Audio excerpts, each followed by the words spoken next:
What's going on, everybody? It's your boy Minnie back with another video, and today we're going to be going over why BSLK had over a 500% move today. Let's get right into it. Okay, so my Wick fill strategy is almost unbeatable in the market and is so perfect and works almost every single day. So I want to show you guys. I've made a lot of videos about these as well, a lot of videos about this strategy as well. But I just want to keep emphasizing my strategy and show you how it works in the market every single day. Today it worked on BSLK like perfection. And let me show you guys exactly how it worked. So the first trade I took on BSLK today was at 3:59 with my team. Okay, this was 9 minutes into open. Okay, 9 minutes into open, I took this trade, and it was a little bit quick, right? 9 minutes into open is not a long wait. But I was liking this ticker, right? You guys can see I was talking about my wick fill here. So if I zoom in a bit, that's exactly what I was talking about. I sent the picture here at that time, which is this wick fill, which I will show you guys on the daily right now. But just so you guys can see in real time, this is what I was talking about as well. And I took a loss on this trade. All right, I did take a loss on this trade, but we were able to get back in and make a lot of money. But let me show you how we got back in.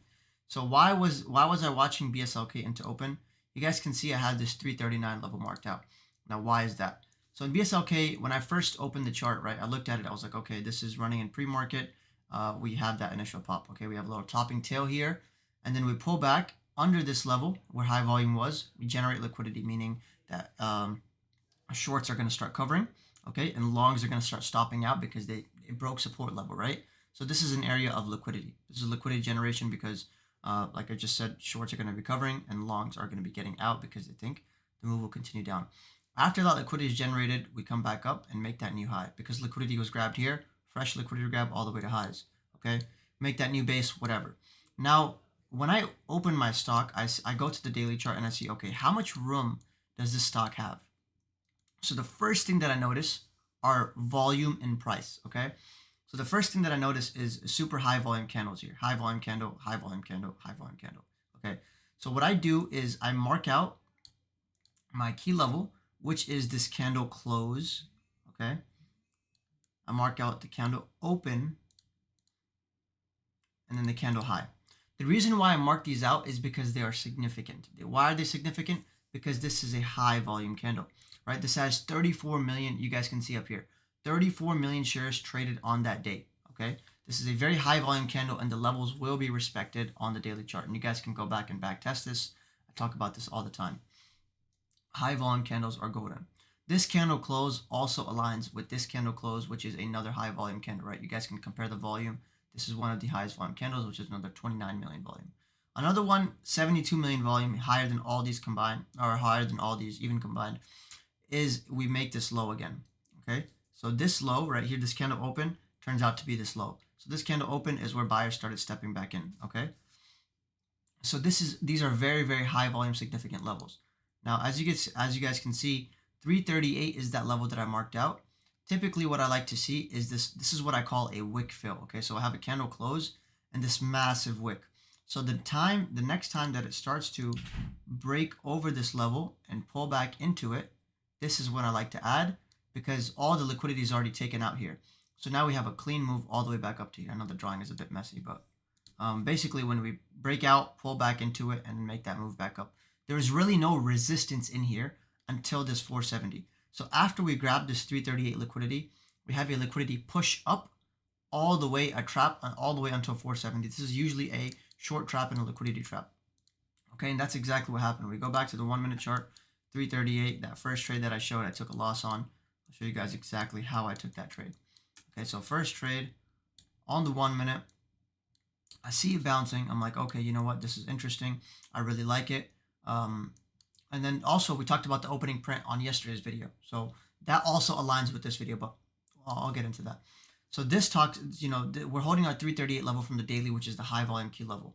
And remember, on that high volume key level, we have a wick fill. So if 338 level holds, we have room all the way back up to 460. I don't know why the daily's like this. Okay, if the level holds, which is 338, right? If 338 can hold, we have a squeeze back up all the way to 470, right? So if 338 holds, which it did initially, right, we have a squeeze all the way back up. So I took this trade around this area, and it was a little bit premature. I took it at 350. I was thinking, okay, we held this level, we're going to make a massive move up. And another reason why I took this trade is because we were holding the opening print, okay? This opening print level, we were making it into support. I thought, okay, you know what? I have buyers stepping in. We're going to make that move up. But buyers got suppressed and I took that loss, okay? Now what happens, the second time that I'm watching it, okay, I'm watching it at this area. We break below the opening print and we grab liquidity and we start to hold up. We reclaimed 338, but at that time I was watching MNTS because it was running. It had a lot of volume. So I thought, okay, you know what? I'm going to give BSLK some time. And I missed this trade. I missed this initial pop, and I was really, really, really upset. I was like, wow, my price target was 470 anyway. So I had more. I had like $1.50. I could have made like 4 or 5 grand on this. And I was really mad that I missed it. But anyway, it went from 338 all the way to 440, almost $1 move. I played this pullback right here. Okay, let me take a screenshot on our entry at 9:17 a.m. All right, so about an hour later, right, I took this trade on BSLK again. I said at 339, I added. So 9:17 a.m., 339, I added. We're playing this downtrend break, okay? And I said we have room up to a 4.7 on the daily. Okay, so this is not something that's made up like this is happening real time. I said we have room up to a 4.7 on the daily, and then the wick got filled later, okay? So 4.7, where did that 4.7 come from again? 338 is that, 338 is that start, okay? And then we have a wick fill on the daily, like I showed.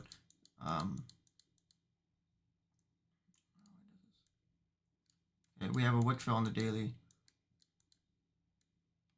all the way to 447, 448 right here. So this level held. As soon as 338 held, I said, okay, my entry, now we have room up to 470. And as soon as that happened, you guys can see we had nothing but a massive move up. We took this entry right here around 399. We hit 470, made a massive killing on that. And then we broke out and pulled back into 475. So on Twitter and my Discord, I mentioned, hey guys, we're pulling back into 475, which was our resistance. Now resistance, right, our price target, which was resistance, is clearly turning into support. So watch this for the next leg. After 470, I mean, we just went ballistic, right? Ballistic. But how did that happen? First of all, because of the opening print. We soaked below the opening print, okay? And the second thing, we had our price targets ready from level to level, 338 wick fill, right? So everything was just a clean move there. And then we played this pullback, 5-minute pullback into the EMAs for that 470. MNTS also had a very similar thing, but I will save that for a next video that's coming out tomorrow on why MNTS held support like crazy. But here's a recap on the 500% trade on BSLK, exactly how we took it. Any questions, any comments, anything you guys liked, anything you guys disliked, let me know in the comments below. Much appreciated for the feedback. If you guys enjoyed this video, make sure you guys drop a like. I'll see you guys in the next one. Peace.